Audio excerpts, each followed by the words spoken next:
বিভূতিভূষণ বন্দ্যোপাধ্যায়ের যে মূল বাড়ি সেটা কিন্তু হলো আমাদের গোপালনগরে অবস্থিত। আমাদেরকে এক ঝলক দেখিয়ে দিন, জাস্ট কেমন লাগছে বলো। সত্যি দারুণ লাগছে না বলো?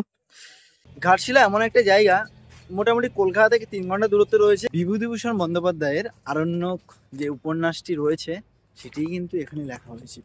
এই দেখো, স্টেশন থেকে যখন আমরা বাইরে বেরোলাম এখানে কিন্তু রয়েছে অনেক অটো, ঠিক আছে। এই যে এই বাড়িটির নাম রাখা হয়েছে গৌরীকুঞ্জ, ঠিক আছে। এর পেছনেও রয়েছে ছোট একটি কাহিনী। কথিত রয়েছে নাকি এই সুবর্ণরেখা নদীতে সোনা পাওয়া গিয়েছিল। জলটা কম থাকাতে তোমরা এখানে আসতে পারবে।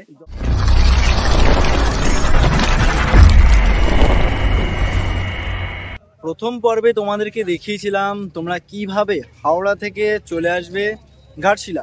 বারবিল জনশতাব্দী এক্সপ্রেস এছাড়াও কিন্তু রয়েছে স্টিল এক্সপ্রেস, তবে বারবিল জনশতাব্দীটাই ধরা ভালো।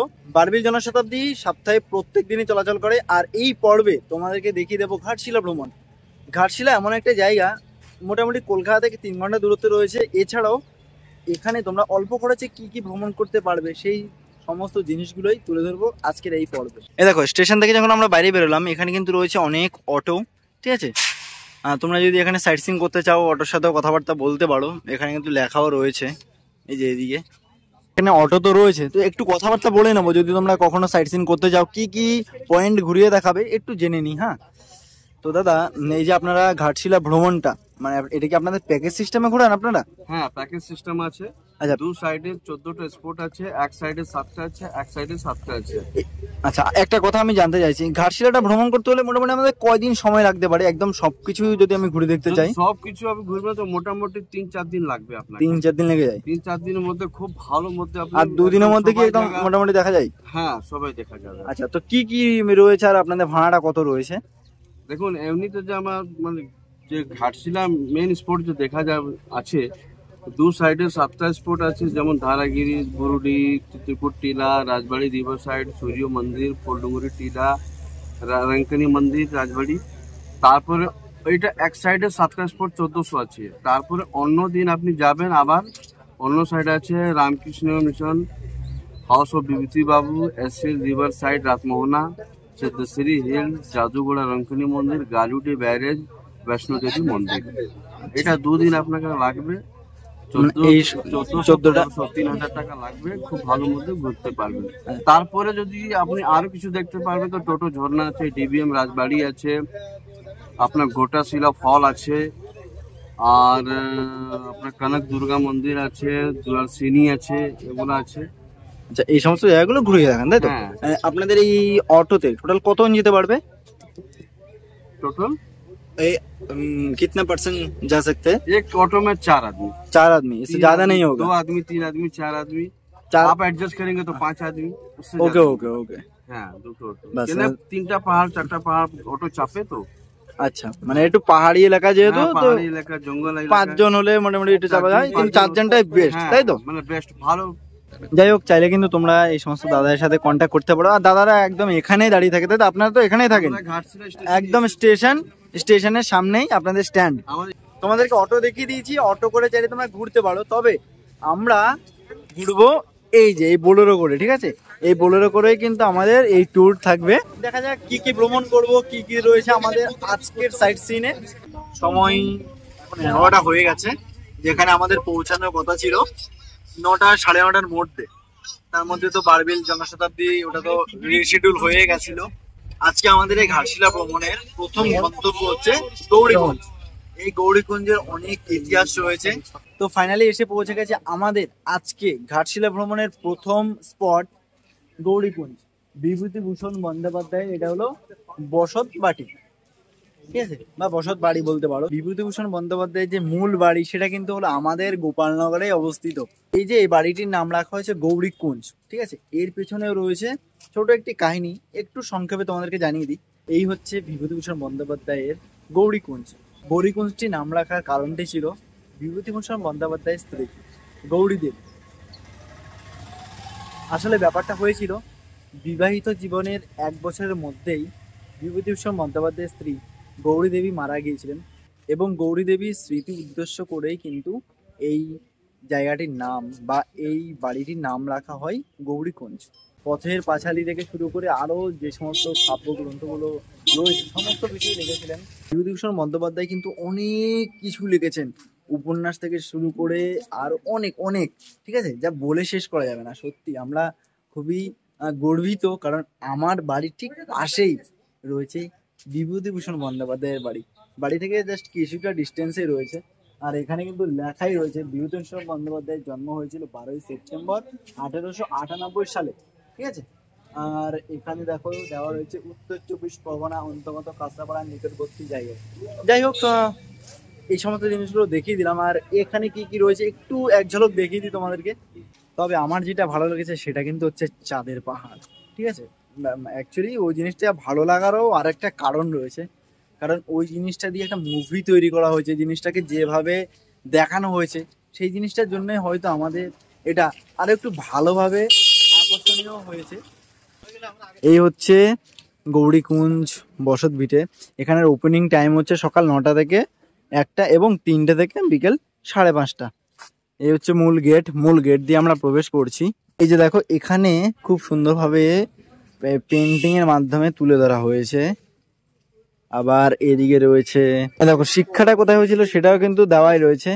মুরারিপুর গ্রামে বাবার হাতেই কিন্তু হাতে করে দিয়েছিলেন। আরো অনেক মানে সবকিছুই এখানে তুলে ধরা হয়েছে। আর এখানে দেখতে পাচ্ছ তারাদাস মঞ্চ অপুর পাঠশালা। এখানকার সমস্ত বাচ্চাদেরকে সকাল 10টা থেকে 12টা পর্যন্ত ফ্রিতে বাংলা পড়াশোনা করানো হয়। আর এই হচ্ছে ভেতরে। তবে এখানে কিন্তু আমরা কোনো প্রকার ভিডিও করতে পারবো না। একটা কথা তোমাদেরকে জানিয়ে দিচ্ছি, দেখো ভগলপুরের রাজবাড়িতে বসে পথের পাঁচালী প্রথম উপন্যাস লিখেছিলেন বিভূতিভূষণ বন্দ্যোপাধ্যায়। আর এটি প্রকাশ করেছিলেন 1929 সালে 2রা অক্টোবর, ঠিক মহালয়ার দিন। এখানে খুব সুন্দরভাবে জিনিসগুলো ভালোভাবে ফুটিয়ে তোলা হয়েছে, যাতে তোমরা যখন এখানে আসবে বিভূতিভূষণ বন্দ্যোপাধ্যায় সম্পর্কিত সমস্ত ইনফরমেশন পেয়ে যাও। আমরা এবার সুবর্ণরেখা নদী উপরের এই ব্রিজ অতিক্রম করছি। এসে পৌঁছে গেছি আমাদের আজকের যাত্রাপথের সেকেন্ড স্পট রাতমোহনা। আর রাতমোহনার এখানেই রয়েছে গোল্ডেন ওয়াটারফলস মতো একটা, জাস্ট ছোট, অতটাও বেশি বড় না। তবে এই রাতমোহনাটা তোমাদেরকে একটু দেখিয়ে দিই জায়গাটা। এই দেখো আমরা নিচে যাব, নিচে গিয়ে তোমাদেরকে একটু দেখিয়ে দেবো। আর ওদিকে রয়েছে হিন্দুস্তান লিমিটেড কর্পোরেশন। সুবর্ণরেখা নদী কিন্তু আপন বেগে বয়ে চলেছে।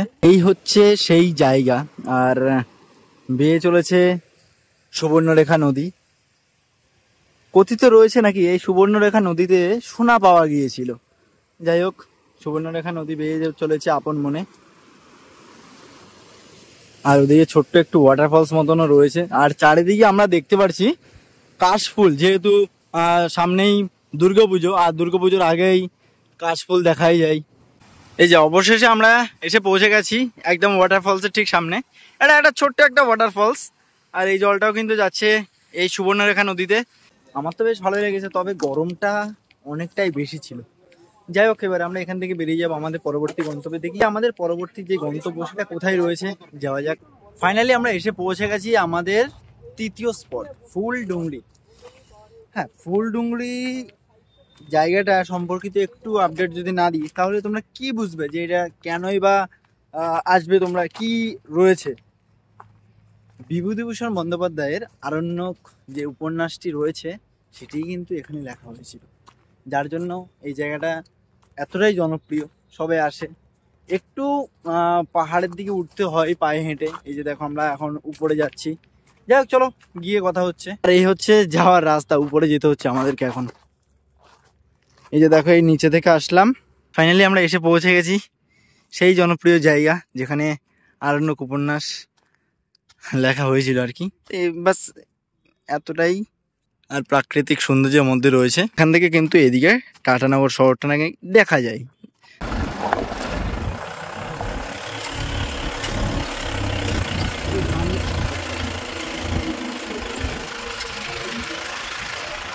আমরা এসে পৌঁছে গেছি আমাদের চতুর্থ পয়েন্ট বুরুড়ি ড্যাম। বুরুড়ি ড্যামটা তোমাদেরকে একটু দেখিয়ে দিচ্ছি, সত্যি বেশ ভালোই লাগছে। আর এটা দেখে না আমার মনে হচ্ছে সেই উটিতে যে ঘুরেছিলাম, যে পাইকারা যে লেক, তার কথা ঠিক মনে পড়ে গেল। চারিদিকে পাহাড় রয়েছে আর মাঝখানে এই লেকটা রয়েছে। তবে ওই যে লেকটা দেখলাম, এই লেকটা হয়তো একটু হলেও আলাদা হতে পারে, ঠিক আছে? ওটা একদমই পাহাড়ের উপরে, তো জলটা একটু নীলচে টাইপ ছিল। আমাদেরকে এক ঝলক দেখিয়ে দিন জাস্ট কেমন লাগছে বলো। সত্যি দারুণ লাগছে না বলো? আর এখান থেকে বোটিংও করানো হয়, বোটিং চাইলে করতে পারো। সত্যি এই যে পাহাড়গুলো রয়েছে, পাহাড়ের মাঝখানে এত সুন্দর একটি লেক রয়েছে, বোটিং করাই চলে, কোনো সমস্যা নেই। এই যে বুডুই ড্যামটি রয়েছে, এই বুডুই ড্যামটি হলো ভারতের ঝাড়খণ্ড রাজ্যের পূর্ব সিংভূম জেলার শিলাঘাট মহকুমার শিলাঘাট ব্লকের একটি গ্রাম, ঠিক আছে? দুর্দান্ত দুর্দান্ত, যদি একটু সূর্যটা ক্লিয়ার থাকতো ভিউটা আরো ভালো ফুটে উঠতো। তাও এমনি তো খারাপও লাগছে না, সত্যি দারুণ লাগছে। চারিদিকে পাহাড় আর মাঝখানে এই যে লেকটি রয়েছে। আর এর অবস্থানটা যদি একটু বলি, এই বুডুই ড্যামটি এই ঘাটশিলা রেল স্টেশন থেকে মোটামুটি 4.5 কিলোমিটার দূরে রয়েছে, এবং জামশেদপুর অর্থাৎ ওই টাটানগর থেকে কিন্তু প্রায় 50 কিলোমিটার দূরে। আর কলকাতাকে যদি বলি প্রায় মোটামুটি ধরে রাখো 250 কিলোমিটার দূরে রয়েছে এই বুডুই ড্যামটি, ঠিক আছে? এখানে কিন্তু তোমরা বোটিং করতে পারো। এই দেখো বোটিং করছে। বোটিংয়ের প্রাইসটা কত কী রয়েছে এখানেই দেখবো। আচ্ছা, বোটিংয়ের প্রাইস রয়েছে 100 টাকা, ঠিক আছে? এখানে লেখাই রয়েছে। যাই হোক, তোমরা 100 টাকা দিয়ে কিন্তু বোটিং করতে পারো, তোমাদেরকে একদম খুব সুন্দরভাবে ঘুরিয়ে আবার এখানে পৌঁছে দেবে। এতগুলো জায়গা ঘুরলাম, এর মধ্যে কিন্তু এই জায়গাটাই বেশ ভালো লাগলো আমার।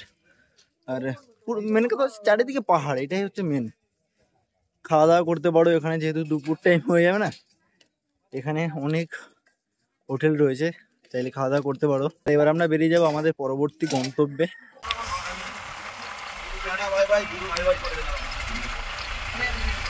আমরা এসে পৌঁছে গেছি আমাদের আজকের ভ্রমণের সর্বশেষ গন্তব্য, ধারাগিরি জলপ্রপাত। এই জলপ্রপাতটা দেখার জন্য আমরা অনেকটাই রাস্তা এসেছি, তবে গাড়ি আর যাবে না, এখানেই শেষ রাস্তা। এবার কিছুটা আমাদেরকে পায়ে হেঁটে যেতে হবে। চলো যাওয়া যাক। আর এখানে যদি তোমরা এখানকার স্থানীয় যে বাসিন্দারা আছে এনাদেরকে নিয়ে যেতে চাও, যদি তোমরা রাস্তা না চেনো, তাহলে ওই মোটামুটি 50 টাকা মতো নেবে এনারা, তোমাদেরকে নিয়ে যাবে, প্লাস এই ধারাগিরি জলপ্রপাত সম্পর্কে তোমাদেরকে একটু বলে দেবে। ধীরে ধীরে আমরা এগিয়ে যাচ্ছি, আর এই যে এখন এগিয়ে যাচ্ছি না, এই জিনিসটা আমাকে মনে করিয়ে দিচ্ছে সেই আগরতলাতে গিয়েছিলাম আমি, ঠিক এইরকম ভাবে জুতো খুলে হাতে নিয়ে জলে দিয়ে ঠিক ওইভাবেই যাচ্ছি। এখানে বৃষ্টিটা একটু কম হয়েছে, যার জন্য এখানে জলটা কম রয়েছে বর্তমানে। তো যা বুঝতে পারছি, বৃষ্টি যখন হবে তখন তোমরা পায়ে হেঁটে অন্তত যেতে পারবে না, যেহেতু জল নেই, বর্ষা নেই, তাই ওয়াটারফলসও শান্ত রয়েছে। তবে যদি জল হতো, বৃষ্টি হতো, তখন এটা আরো ফুলে ফেপে উঠতো আর আমরা ওখানে আসতে পারতাম না। এই যে ধারাগিরি ওয়াটারফলসের কাছে আসলাম, ধারাগিরি ওয়াটারফলস সম্পর্কিত আমার সত্যি কথা বলতে কিছুই জানা নেই, ঠিক আছে? তবে এখানে এসে যা দেখতে পারছি, জল কম রয়েছে। জলটা কম থাকাতে তোমরা এখানে আসতে পারবে। জল যখন বেড়ে যাবে তখন হয়তো জিনিসটা দেখতে আরো ভালো লাগবে, কিন্তু এখানে এসে পৌঁছাতে পারবে না, কারণ এই যে আসার রাস্তাটা তখন পুরোটাই জলে ভর্তি হয়ে থাকবে। সময় হচ্ছে এখন 7:49। ফাইনালি আমরা হোটেলে পৌঁছালাম, হোটেল জুই, মানে রুম জুই, ঠিক আছে? এই যে এই হচ্ছে আমাদের রুম। রুমটা মোটামুটি পরিষ্কার পরিচ্ছন্ন রয়েছে, ঠিকঠাক রয়েছে, কিং সাইজ বেড রয়েছে এখানে, আর উপরে একটি ফ্যান রয়েছে। নন এসি রুম, এদিকে ওয়াশরুমও রয়েছে। ওয়াশরুমটাকে এক ঝলক দেখিয়ে দিই। এই যে ওয়াশরুম, ওয়েস্টার্ন কোমোড, গিজারের ব্যবস্থা রয়েছে, শাওয়ার রয়েছে, একদম ঠিকঠাক আছে, যথেষ্ট ক্লিয়ার রয়েছে, ঠিক আছে? আর অনেকটা বড় স্পেস নিয়ে কিন্তু এই রুমটি। রাত অনেকটাই হলো, প্রায় 10টা বেজে গেছে। রাতের খাবারে আমরা পেয়ে গেছি সাদা ভাত, এখানে পটল আলুর তরকারি রয়েছে, মিষ্টি রয়েছে, আরো চিকেন আসছে, আরো তরকারি আইটেম রয়েছে। যাই হোক, আমরা খাওয়া দাওয়াটা শুরু করি। আলু পটল খাওয়া সম্পূর্ণ করতেই আবার মাংস চলে এসেছে। মাংসর পিসটা কিছুটা এইরকম গরম ভীষণ, তো এগুলো দিয়ে খাওয়া দাওয়া করছে। সত্যি কথা বলতে খাওয়া দাওয়ার মান খুবই ভালো রয়েছে। এই যে দেখো, সবাই মিলে আমরা বসে খাওয়া দাওয়া করছি। যাই হোক, কেমন লেগেছে আপনাদের এই ভিডিওটি যদি ভালো লাগে থাকে লাইক কমেন্ট শেয়ার এবং চ্যানেলটাকে সাবস্ক্রাইব করে রাখবেন। দেখা হবে নতুন কোনো পর্বে নতুন কোনো ভিডিওতে। ভালো থাকবেন, সুস্থ থাকবেন, নিজের খেয়াল রাখবেন। জয় হিন্দ।